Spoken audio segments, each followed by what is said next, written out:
الحمد لله نحمده ونستعينه ونستغفره ونعوذ بالله من شرور أنفسنا ومن سيئات أعمالنا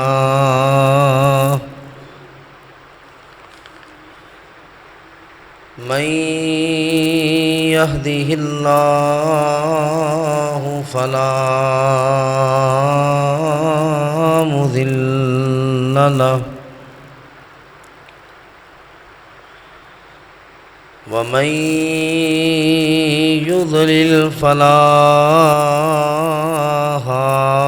هادي له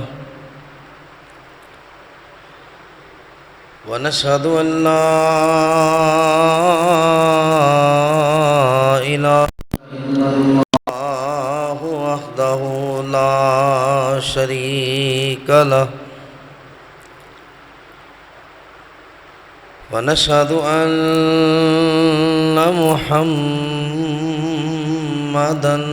عبده ورسوله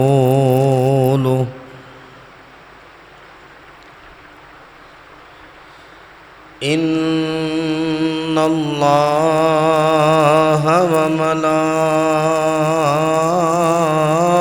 وملائكته يصلون على النبي يا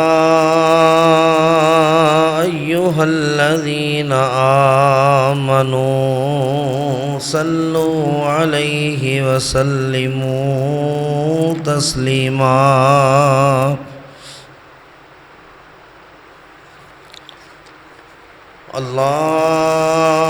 اللهم صل على محمد وعلى آل محمد صلى الله عليه وسلم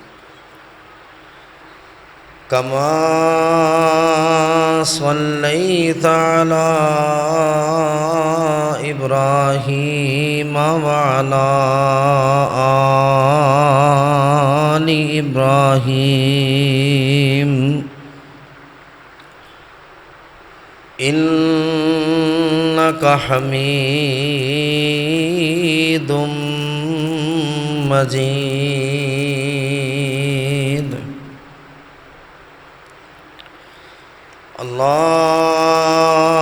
اللهم بارك على محمد وعلى آل محمد صلى الله عليه وسلم كما باركت على إبراهيم وعلى آل إبراهيم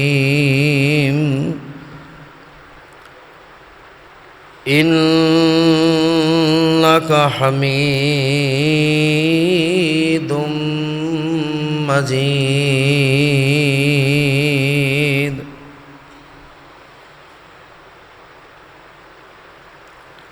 أما بعد فإن خير الحديث كتاب الله وخير الهدي هدي محمد صلى الله عليه وآله وسلم وشر الأمور محدثاتها وكل محدثة بدعة وكل بدعة ضلالة وكل ضلالة في النار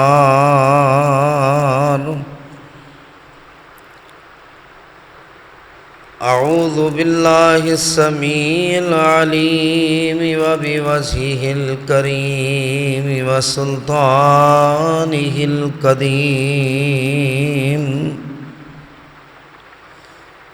من الشيطان الرجيم بسم الله الرحمن الرحيم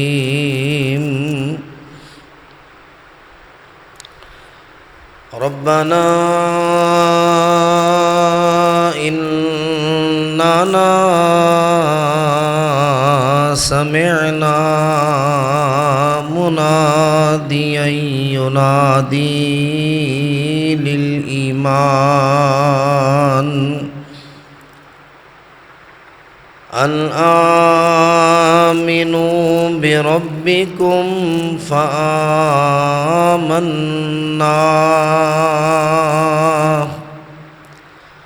ربنا فاغفر لنا ذنوبنا وكفر عنا سيئاتنا وتوفنا مع الأبرار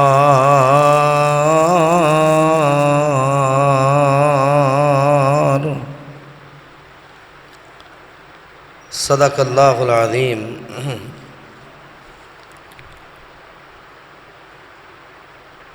ہر قسم کی حمد و ثنا، تعریفات، تسبیحات، تحمیدات، تمجیدات، بڑائی، کبریائی، تنہائی، بادشاہی، شہنشاہی ایک اکیلے اللہ وحدہ لا شریک کی ذات اقدس و اکمل کے لائق ہے، جو ہم سب کا پالنے والا ہے، ہم سب کا مشکل کشا ہے، ہم سب کا حاجت روا ہے۔ حمد و ثنا کے بعد بے شمار لاتعداد ان گنت بے حد و حساب درود و سلام ہو احمد مصطفیٰ منبع خدا پیکر صبر و رضا شفیع المذنبین سید المرسلین سید الانبیاء سید الاتقیاء امام الزاہدین امام المزاہدین خاتم النبیین والی بطحہ جناب حضرت محمد مصطفیٰ صلی اللہ تعالی علیہ وآلہ وسلم کی ذات گرامی پر میرے عزیز بھائیوں، کچھ بھائیوں کی دیرینہ خواہش تھی کہ سیدنا حضرت سلمان فارسی رضی اللہ عنہ ان کی سیرت کا تذکرہ کیا جائے۔ میں گزشتہ رات بھر ان سے متعلق پڑھتا رہا، مطالعہ کرتا رہا اور حیران تھا کہ اللہ کی پہچان کے لیے اور رسول اللہ صلی اللہ علیہ وآلہ وسلم سے ملاقات کے لیے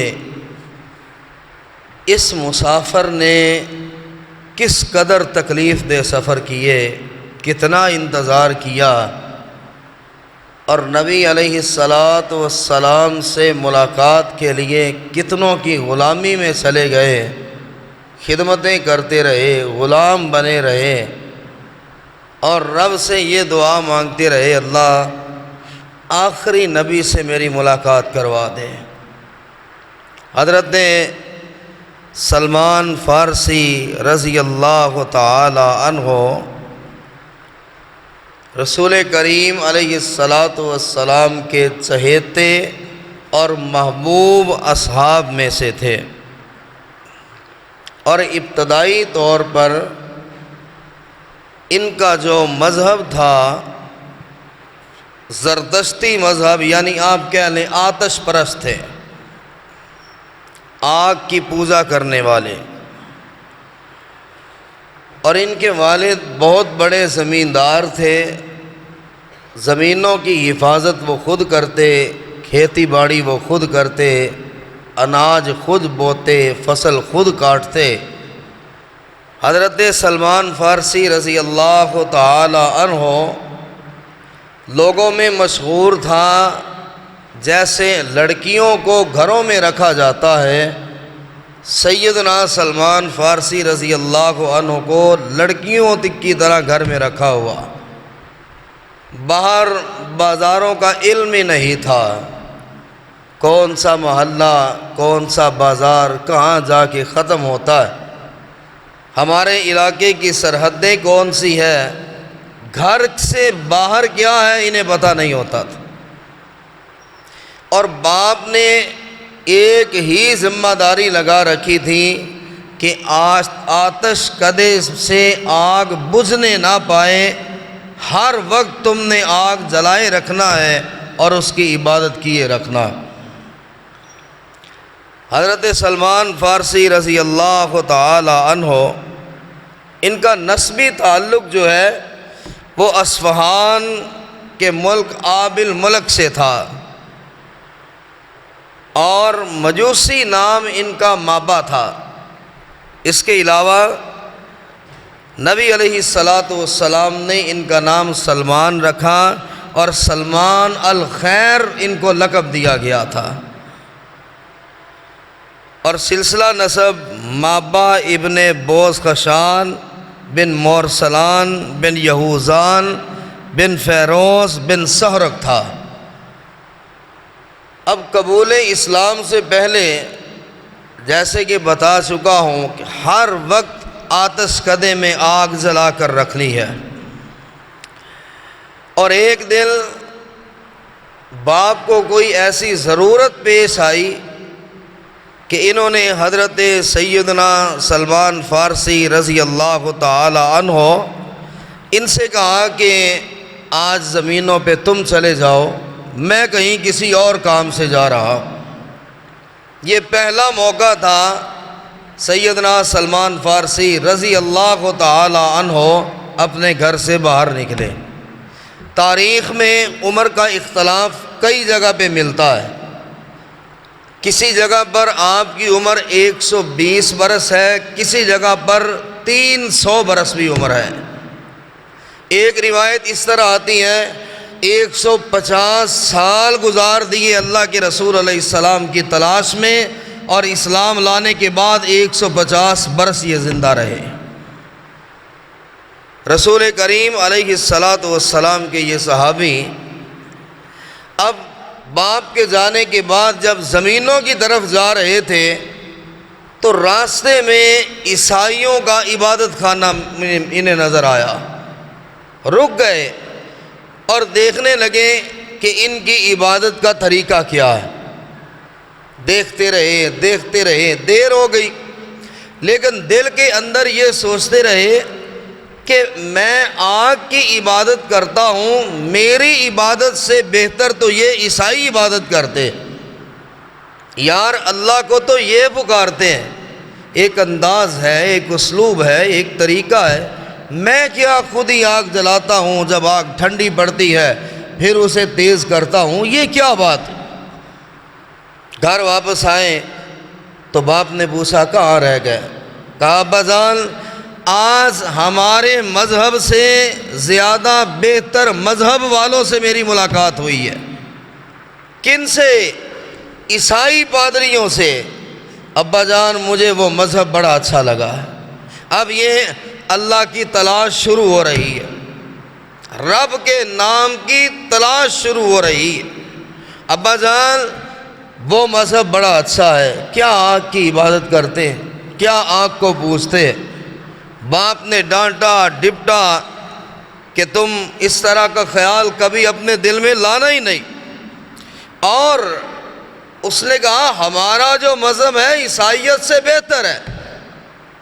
سیدنا سلمان فارسی کہتے ہیں نہیں عیسائیت بہتر ہے۔ اب باپ کو ڈر پیدا ہوا، بیٹا ہے، ایک ہی بیٹا ہے، فرار نہ ہو جائے، ہاتھوں میں ہتھکڑیاں ڈال دی، پاؤں میں بیڑیاں ڈال دی اور زنجیروں سے باندھ دیا کہ بیٹا کہیں بھاگ نہ جائے۔ حضرت سلمان فارسی رضی اللہ عنہ کسی طریقے سے کسی راہ چلتے عیسائی تک آواز پہنچ گئی اور کہا میں تمہیں اللہ کا واسطہ دیتا ہوں، سچے دین کی تلاش میں ہوں، اگر تمہارا کوئی قافلہ ملک شام کی طرف جا رہا ہو، سن لیا تھا کہ ملک شام میں عیسائیوں کا بہت بڑا ایک عالم رہتا ہے، اس کے برابر کا کوئی عالم نہیں ہے، کہا اگر کوئی قافلہ شام کی طرف جا رہا ہو تو مجھے بھی بتا دینا، میری بیڑیاں توڑ دینا، ہتھ کڑیوں سے آزاد کر دینا، اور باپ کو چھوڑ کے، ملک کو چھوڑ کے سچے دین کی تلاش میں میں چلا جاؤں گا۔ وقت آیا، بتانے والے نے بتایا سلمان، عیسائیوں کا ایک قافلہ ملک شام جا رہا ہے۔ میرے بھائیو ذرا تصور کریں، وہ بیٹا جسے بیٹیوں کی طرح پالا ہے، جس کے ناز و نام، جس کے نخرے اٹھائے، جس کو اچھے سے اچھا لباس دیا، بہترین کھانا دیا، کبھی ایسا نہیں ہونے دیا کہ سلمان فارسی سے کہا ہو کہ زمین پہ تم ہل چلاؤ۔ باپ کو گوارا نہیں تھا کہ بیٹے کے ہاتھ میں چھالے بھی پڑ جائے۔ ہتھ کڑیاں اور بیڑیاں توڑی اور اس قافلے کے ساتھ مل کر ملک شام کی طرف چلے گئے اور دل سے یہ کہا اللہ مجھے ابھی بھی پتہ نہیں سچا دین کون سا ہے، تیری تلاش کہاں سے ہوگی، کہاں ختم ہوگی، لیکن اللہ تیرے سچے دین کی تلاش کے لیے آج گھر کو بھی قربان کر دیا ہے، باپ کو بھی قربان کر دیا ہے، آج اپنے وطن کو بھی میرے اللہ میں نے قربان کر دیا ہے۔ اور چلے، اب راہ حق کی تڑپ تھی اور تلاش تھی۔ جب شام پہنچے تو دریافت کیا یہاں کا سب سے بڑا پادری کون ہے، سب سے بڑا راہب کون ہے؟ لوگوں نے بتایا یہ فلاں ابن فلاں ہے۔ ایک شہزادہ ہو کر شہزادوں جیسی زندگی گزارنے والا، پتہ ہے اس پادری کو کیا کہتا ہے؟ حضور مجھے اپنا نوکر رکھ لیجئے اور اس کے بدلے میں مجھے دین سمجھا دیجئے، آپ کے کپڑے میں دھوؤں گا، آپ کی خدمت میں کروں گا، آپ کے لیے کھانا میں تیار کروں گا، آپ کی ضرورت کا تمام سامان میرے ذمے، مجھے اپنی نوکری میں لے لیجئے اور اللہ کے لیے اس کے بدلے مجھے دین سکھا دیجئے۔ پادری نے کہا مفت کا نوکر مل رہا ہے، مفت کا غلام مل رہا ہے، اور کیا چاہیے؟ ایک عرصہ تک وہ سلمان فارسی کو اپنا نوکر رکھ کے کام کرواتا رہا، لیکن کام کی کوئی بات بتا نہ سکا۔ حضرت سلمان فارسی رضی اللہ عنہ ایک بات انہوں نے محسوس کی، لوگوں کو صدقہ و خیرات کا یہ حکم دیتا ہے اور لوگ جب اسے صدقہ اور خیرات جمع کرواتے ہیں تو یہ اپنے مٹکے بھر کے مٹی کے اندر چھپا دیتا ہے۔ اب جب وہ مرنے لگا، حضرت سلمان فارسی نے کہا تو ایک برا انسان تھا، میری عمر کے کتنے سال تم نے ضائع کر دیے، ہائے تو ایک خائن آدمی تھا، تو بددیانت تھا، اور لوگوں کو نیکی کی بات کر کے خود نہ چلنے والا، وہ شخص تو سچے دین پہ نہیں ہو سکتا۔ مر رہا ہے تو مرتے ہوئے یہی بتا جا اب میں کہاں جاؤں، ماں باپ بہن بھائی رشتہ دار عزیز و اقارب وطن بڑا دور رہ گیا، وہ اس نے کچھ نہ بتایا، مر گیا۔ لوگوں نے بڑی تعظیم سے اس کا جنازہ اٹھایا۔ حضرت سلمان فارسی نے کہا تمہارا یہ راہب، تمہارا یہ عیسائی پادری بددیانت تھا، یہ خائن تھا۔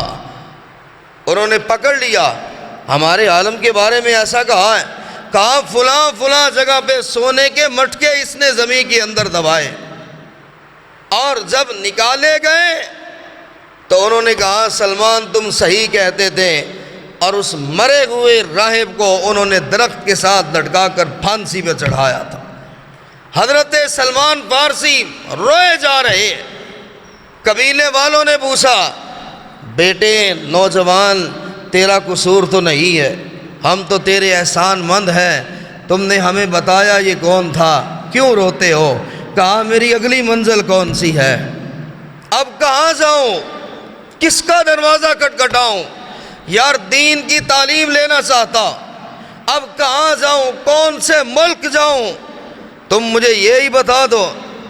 حضرت سلمان فارسی رضی اللہ تعالی عنہ ان سے یہ کیا کہتے ہیں؟ کہتے ہیں ایک بہت بڑا عابد، بہت بڑا عالم جس کے نام کا ہمیں پتہ ہے، لیکن وہ تارک دنیا ہے، دنیا کے لوگوں کے سامنے نہیں آتا، دن رات عبادت میں مصروف رہتا ہے، تم اس کی صحبت سے فیض یاب ہو سکتے ہو، یہاں سے اٹھو اور فلاں ملک چلے جاؤ۔ گھر چھوڑا، ایک ملک شام گئے، شام سے آگے ایک دوسرے ملک گئے، اور ایک عرصے تک اس سے بھی کہا تمہارا نوکر بنتا ہوں، تمہارا غلام بنتا ہوں، اس کے بدلے میں مجھے اللہ کا تعارف سمجھا دو، اس کے بدلے مجھے دین سمجھا دو۔ یار یہ اللہ کے نبی علیہ السلام کا صحابی ہے، مارے بھی کھاتا ہوگا، گالیاں بھی سنتا ہوگا، جھوٹے برتن بھی دھوتا ہے، کپڑے بھی دھوتا ہے۔ یہ دیکھیں ملک در ملک سفر ہو رہے ہیں، ایک عیسائی راہ مرتا ہے، مرتے مرتے وہ دوسرے کا پتہ دیتا ہے تو اس کے ملک چلے جاتے ہیں، وہ مرتے مرتے تیسرے کا پتہ دیتا ہے تو اس کے ملک چلے جاتے ہیں۔ ہمارے گھروں سے اللہ کا گھر کتنی دور ہے، ایمانداری سے بتائیے، اتنا سا سفر کرتے ہیں اللہ کے دین کے لیے، اتنا سا سفر کرتے ہیں قرآن پڑھنے کے لیے۔ وہ سلمان جو ملک ملک در در کی خاک چھانی، اور یہ راہب جو تارک الدنیا ہو گیا۔ حضرت سلمان فارسی کہتے اتنی خدمت کی کہ میں نے کوئی کسر نہیں اٹھا رکھی، اور آخر ایک دن وہ بھی سخت بیمار پڑ گیا، اور میں رونے لگ گیا، مولا میں ان لوگوں کی غلامی کرتے کرتے تھک گیا ہوں، اللہ اگر یہ مر گیا تو پھر کس کے پاس جاؤں گا؟ یا اللہ تیری پہچان تو ابھی بھی مجھے نہیں ہوئی ہے۔ اور جب اس کی سانس اکھڑ رہی تھی، حضرت سلمان فارسی نے ہاتھ جوڑ دیے، کہا اللہ کا واسطہ ہے تمہیں، جتنی تمہاری خدمت کی، جتنے تمہارے برتن دھوئے، جتنے تمہارے کپڑے دھوئے، جتنی تمہاری نوکری کی، دین کی پیاس میری نہیں بجھی، تمہیں اللہ کا واسطہ ہے مرتے مرتے یہ تو بتا دو اب میں کہاں جاؤں، اب میں کہاں جاؤں؟ دین کی تلاش میں، ہائے اس دین سے کتنی محبت تھی اس کو، اب میں کہاں جاؤں؟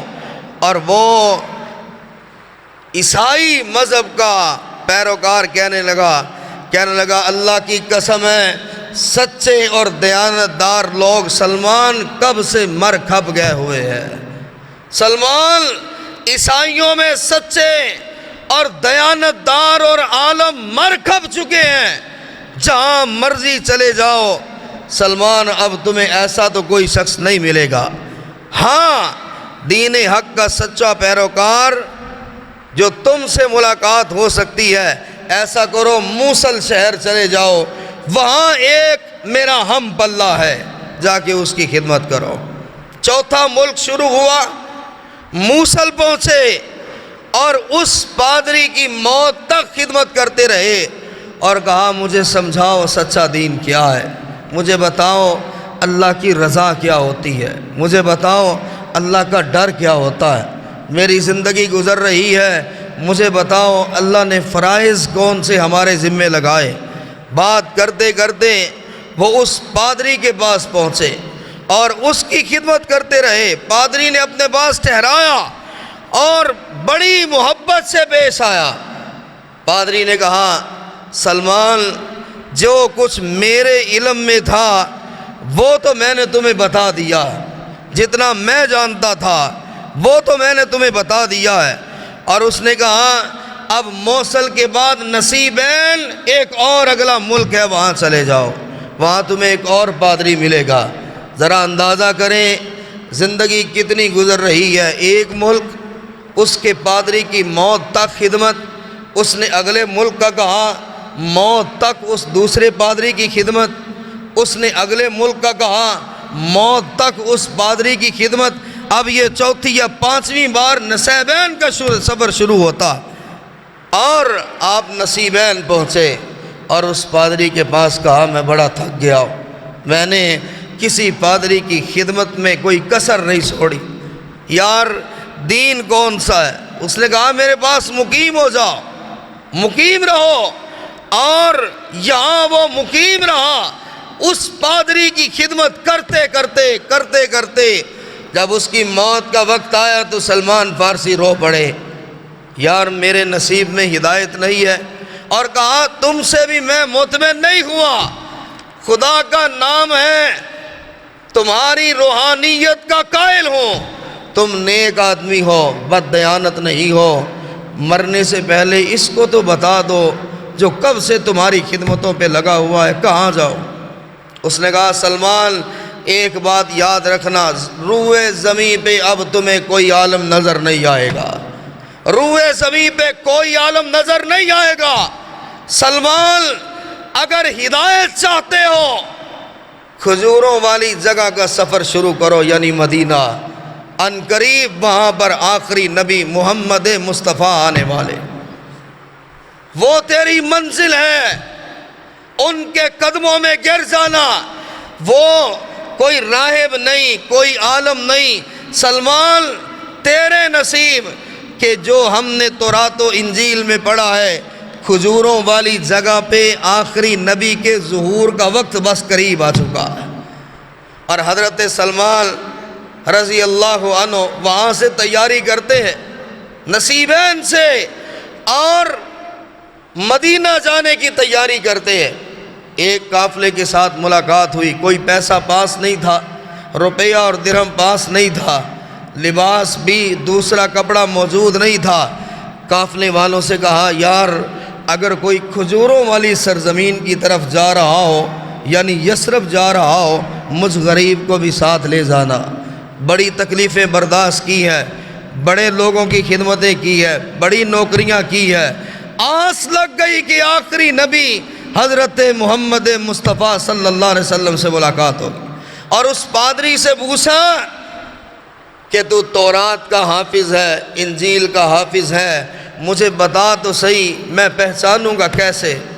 کہنے لگا 3 نشانیاں میرے بیٹے میں تمہیں بتاتا ہوں۔ پہلی کہ صدقے کا مال، اللہ کے جو رسول ہوں گے وہ صدقے کا مال نہیں کھائیں گے۔ دوسری نشانی ہدیہ اگر تم دو گے وہ قبول کر لیں گے۔ تیسری نشانی ان کے جہاں سے یہ کندھے شروع ہوتے ہیں جو گردن کا آخر ہے، کبوتر کے انڈے کے برابر جسم ابھرا ہوا ہوگا، اسے مہر نبوت کہتے ہیں۔ 3 نشانیاں رکھی، یاد کر لی۔ اب قافلے والوں سے طے ہوا تمہاری خدمت کروں گا، پورے قافلے والوں کی نوکری کروں گا، کھجوروں والی سرزمین تک مجھے لے جاؤ۔ قافلے والوں نے کیا کیا؟ راستے میں ہی سیدنا سلمان فارسی کو غلام بنا کر بیچ دیا جاتا ہے۔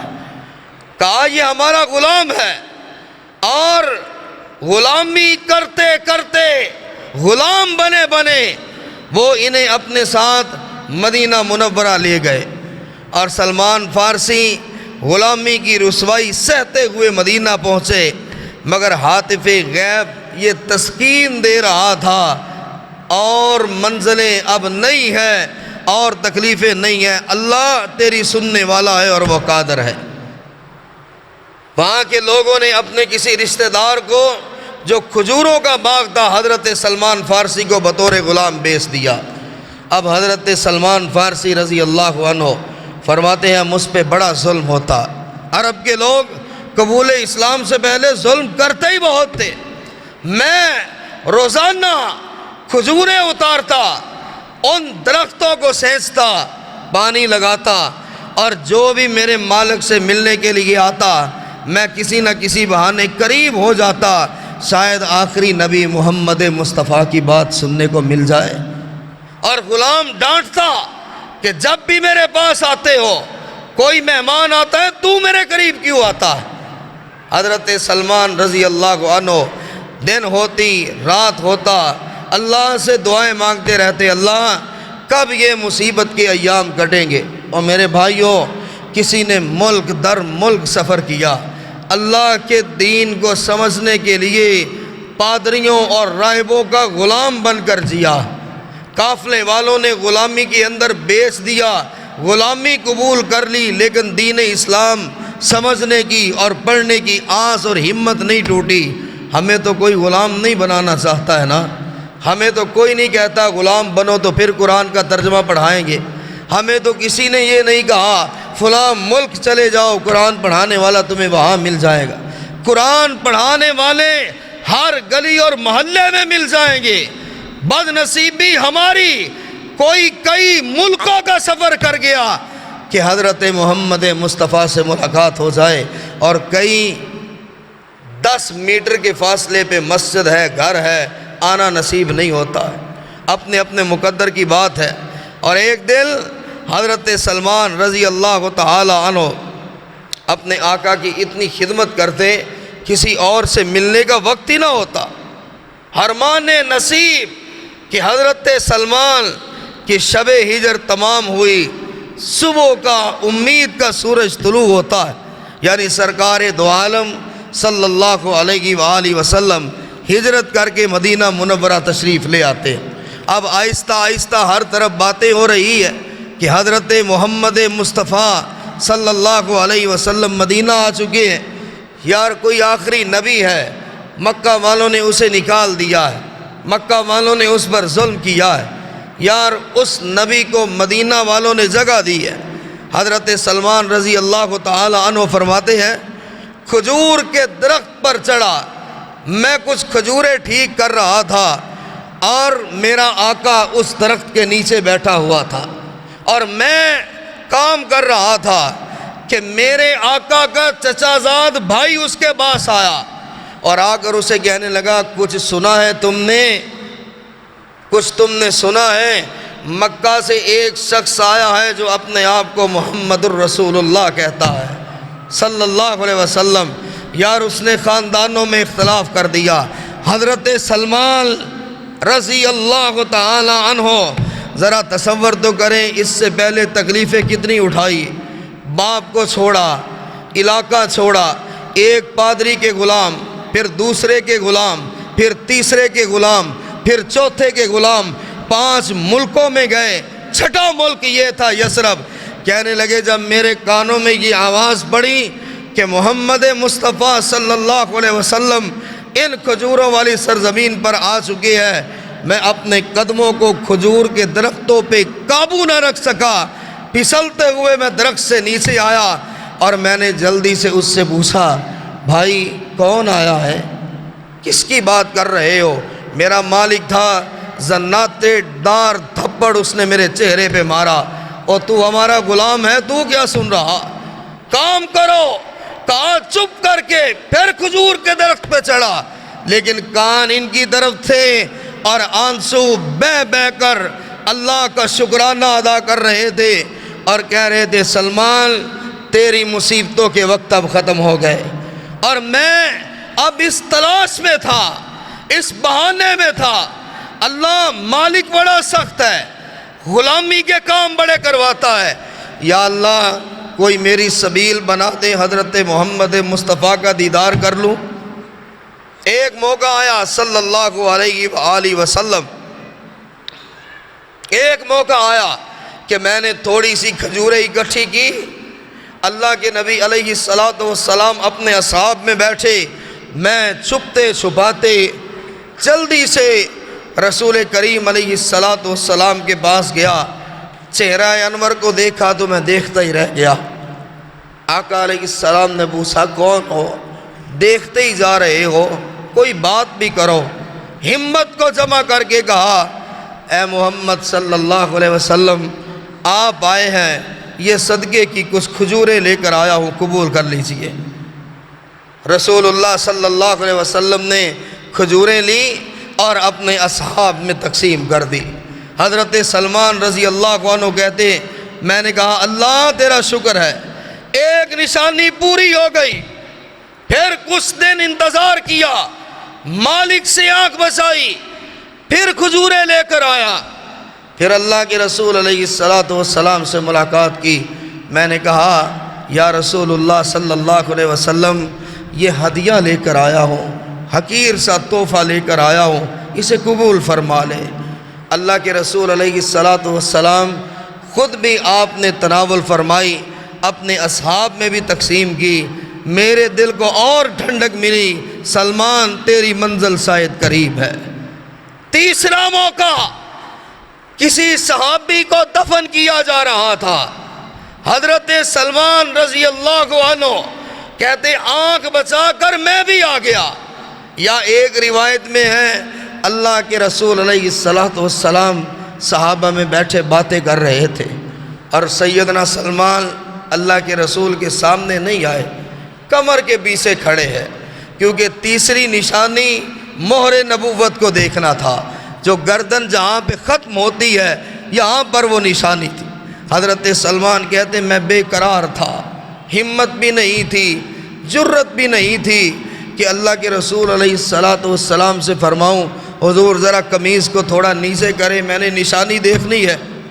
جب اللہ کے نبی علیہ السلام نے میری بے قراری دیکھی، میں کبھی دائیں ہوتا ہوں، کبھی بائیں ہوتا ہوں، کبھی آنکھیں ڈبڈبا آتی ہے، اللہ کے رسول علیہ السلام پہچان گئے سلمان کیا چاہتا ہے۔ آپ علیہ السلام تھوڑا جھکے اور اپنی قمیض مبارک کو پیچھے کی طرف کیا۔ حضرت سلمان کہتے اللہ کی قسم ہے، جب میں نے مہر نبوت کو دیکھا میں دوڑا چیخے مارتا ہوا، روتا ہوا، اور میں نے اپنے ہونٹ نبی کی مہر نبوت پہ رکھ دیے، نبی کی مہر نبوت کو چومتا رہا، ٹھائیں مار مار کے روتا رہا، چیخیں بلند ہوتی رہی۔ اللہ کے رسول علیہ السلام نے مجھے ہٹایا نہیں، روکا نہیں، مہر نبوت کو چومتا رہا، اور جب کچھ آسرا ہوا رسول علیہ السلام نے فرمایا میرے پاس بیٹھنا، بیٹھو میرے پاس۔ اور میرے بھائی تو کہاں سے آیا، اتنا رو کیوں رہا ہے، کہاں سے آئے ہو؟ پھر میں نے اپنے باپ کے گھر سے لے کے یہاں تک کی داستان سنائی، حضور میں فلاں راہب کا غلام بنا، حضور فلاں پادری کی خدمت کرتا رہا، حضور فلاں ملک چلا گیا، وہاں سے پتہ چلا کھجوروں کی سرزمین میں آخری نبی آئے گا، اللہ کے نبی آتے آتے مجھے غلام بنا دیا گیا، آپ کا سلمان غلام بن کے غلامی میں کام کر رہا ہے۔ اللہ کے رسول علیہ السلام اشہد ان لا الہ الا اللہ واشہد ان محمدًا عبدہ ورسولہ، لوگوں سارے صحابہ جو اس وقت موجود تھے زاروں قطار رو پڑے۔ اللہ کے رسول علیہ السلام کے آنسو بھی تھم نہیں رہے۔ سلمان محمد کی تلاش میں تم نے اتنی قربانیاں دی ہے صلی اللہ علیہ وسلم، یار اتنے تم نے دکھ اٹھائے، اتنی قربانیاں دی ہے، لوگوں کی غلامیاں تم نے قبول کر لی۔ اور حضرت سلمان رضی اللہ تعالی عنہ کہتے اللہ کے نبی اب مجبوری یہ ہے، جن آنکھوں نے آپ کے چہرہ اقدس کو دیکھ لیا ہے اللہ کے رسول وہ آنکھیں آپ سے اوجھل نہیں ہو سکتی ہے۔ یا رسول اللہ میں غلام ہوں، غلام تھا نہیں، غلام بنا کر بیچ دیا گیا۔ اللہ کے نبی مالک ظلم کرتا ہے، آنے نہیں دے گا، روز ملاقات کرنے نہیں دے گا، یا رسول اللہ صلی اللہ علیہ وسلم مجھے آزاد کروا دے، اس سے آزاد کروا دے، اپنی غلامی میں لے لے۔ سلمان آخری سانس تک آپ کی غلامی کا حق ادا کر دے گا۔ رسول کریم علیہ السلام آپ نے پوچھا جاؤ اپنے مالک سے پوچھو کیا مانگتا ہے وہ، تمہاری آزادی کے بدلے میں وہ کیا مانگتا ہے۔ اور حضرت سلمان رضی اللہ عنہ آپ نے اس سے پوچھا میری آزادی کے لیے کیا چاہتے ہو۔ اب یہ ایک روایت ہے، صحیح کہی بھی جا سکتی ہے اور زیادہ اس میں قوت بھی نہیں ہے جو ہم نے معروف سنی ہے، لیکن بیان کے قابل ہے۔ اس نے کہا 40 اقیے مجھے چاندی دے دو اور سلمان 100 درخت کھجوروں کے لگاؤ، جب وہ تناور ہو جائے اور ان پہ پھل پک جائے جہاں پھر میں تمہیں آزاد کر دوں گا۔ اپنے طور پہ تو اس نے مذاق کیا نا، ایک کھجور کے درخت کو کتنا عرصہ لگتا ہے جوان ہونے میں، پھر قسمت کی بات ہے، کسی پہ پھل لگتا ہے کسی پہ پھل نہیں لگتا۔ حضرت سلمان رضی اللہ عنہ چہرہ بجھا ہوا ہے، تکلیف دہ چہرہ ہے، کیا بنا؟ یا رسول اللہ آزادی والی بات کو آپ رہ نہیں دے، آزادی والی بات مشکل ہے۔ یا رسول اللہ صلی اللہ علیہ وسلم بڑے بڑے ظالم آقا دیکھے، یہ میری آزادی کی وہ شرط لگاتا ہے میں مر بھی جاؤں تو آزاد نہیں ہو سکتا۔ کیا ہوا؟ اللہ کے رسول علیہ السلام 100 کھجوروں کے درخت مانگتا ہے، اور یہ بھی نہیں کہ کھجوروں کے درخت دے دوں، کہتا ہے خود کھجوروں کے درخت لگاؤ، جب وہ تناور ہو جائیں، ان پہ جب پھل آ جائیں تو اس وقت میں تمہیں آزاد کر دوں گا، 40 اوقیہ مجھے چاندی چاہیے۔ سیدنا ابو بکر صدیق رضی اللہ عنہ کہا اللہ کے رسول علیہ السلام ابو بکر کبھی پیچھے ہوا ہے کسی غلام کو آزاد کروانے سے؟ سلمان میرے بھائی فکر نہ کرو، 40 اوقیہ چاندی حاضر ہے، کھجوروں کا کیا کیا جائے؟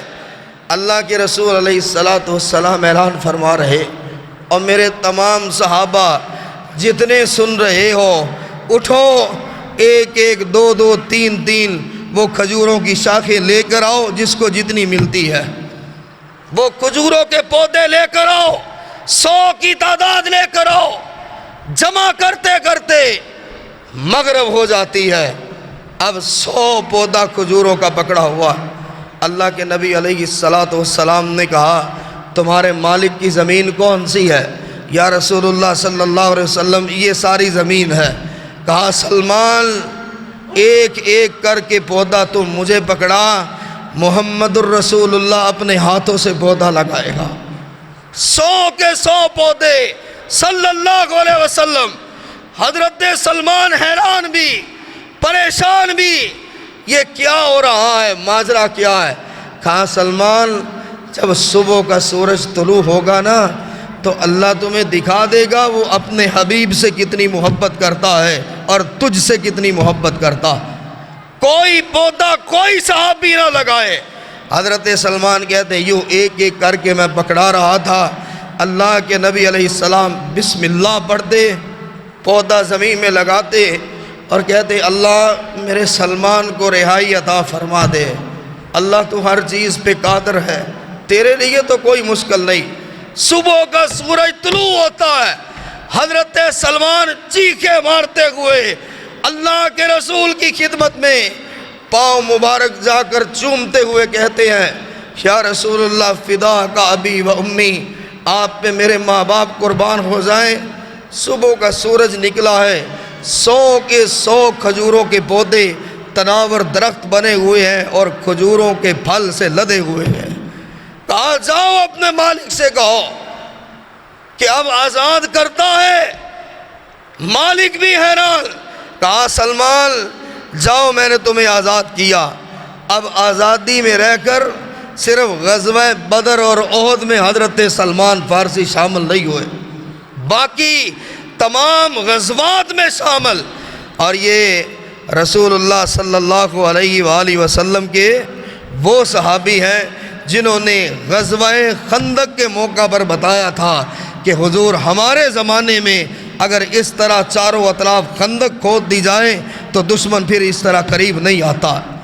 اور ایک موقع آیا رسول کریم علیہ السلام کے یہ صحابی انصار کہنے لگے یہ اعزاز سنیے کیا ہے جس نے وطن سے بے وطن ہوا، اور میرے بھائیوں گھر سے اللہ کے گھر آنا مشکل، گھر سے 2 کلومیٹر قریب مدرسے میں اپنے بچے کو لے کر جانا، اور نہیں جی دور بڑا پڑتا ہے، کیا اللہ سے ہمیں القابات ملیں گے، کیا اللہ کی رحمتیں ہوں گی، کیا نوازشیں ہوں گی؟